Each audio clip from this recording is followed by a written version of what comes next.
இன்றே டவுன்லோட் செய்து உங்கள் ஃபேவரட் ஷோக்களை என்ஜாய் பண்ணுங்க. இப்படி திருட்டுத்தனமா வீட்டுக்கு வராதன்னு உன்கிட்ட எத்தனை தடவை சொல்லிருக்கேன். உன் புத்தி கதை ஏறவே இல்லையா?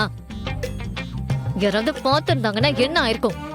ஆல்ரெடி நாங்க போராடிதான் அந்த வீட்ல இருந்துட்டு இருக்கோம். உன்னால எல்லாமே கெட்டு போக பாத்துச்சு. ஒருவேளை நான் அந்த நேரத்துல கரெக்டா வராம போயிருந்தா மாட்டிருப்பல்ல. அதனால உனக்கு எந்த ப்ராப்ளமும் இல்ல.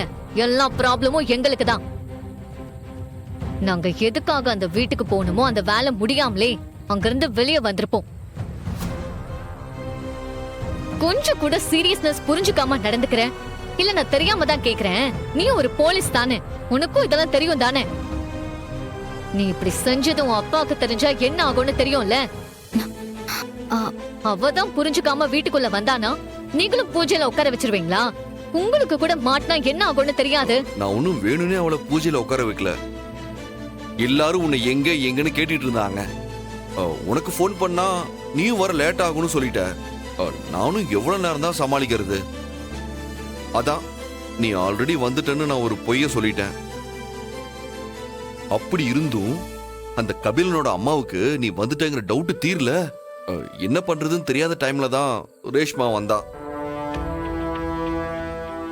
அதே டைம்ல கபிலனோட அம்மாவும் ரூமுக்கு வர மாதிரி சவுண்டு கேட்டுச்சு. அதான் வேற வழியே இல்லாம அப்படி பண்ண வேண்டியதா போயிடுச்சு. ஆக்சுவலா ரேஷ்மா அந்த டைம்ல நமக்கு ஹெல்ப் தான் பண்ணிருக்கா. ஓ, அப்போ இவளை பாராட்டி இவளுக்கு ஒரு அவார்டு கொடுத்துடலாமா? தப்பு பண்ணதும் இல்லாம அத நியாயப்படுத்த வர பாக்குறீங்களா? ஐ எம் சாரி அயலி, ஏன் மேலதான் தப்பு. நான் சொல்லாம வந்திருக்க கூடாது. ஆனா சிவா எதுவுமே பண்ணல. அவனை திட்டாத ப்ளீஸ். நான் என்ன செய்யணும் செய்யக்கூடாதுன்னு நீ எனக்கு சொல்லாத.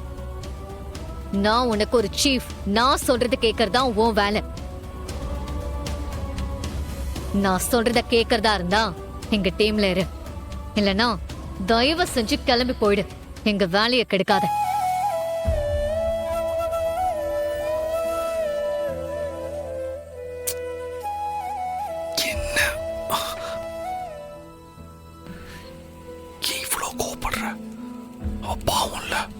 யாரு செஞ்சாலும் தப்பு தப்பு தான் சிவா. அத சொல்லிதான் ஆகணும். இதுக்கெல்லாம் நீங்க சப்போர்ட் பண்ணிட்டு இருக்காதீங்க.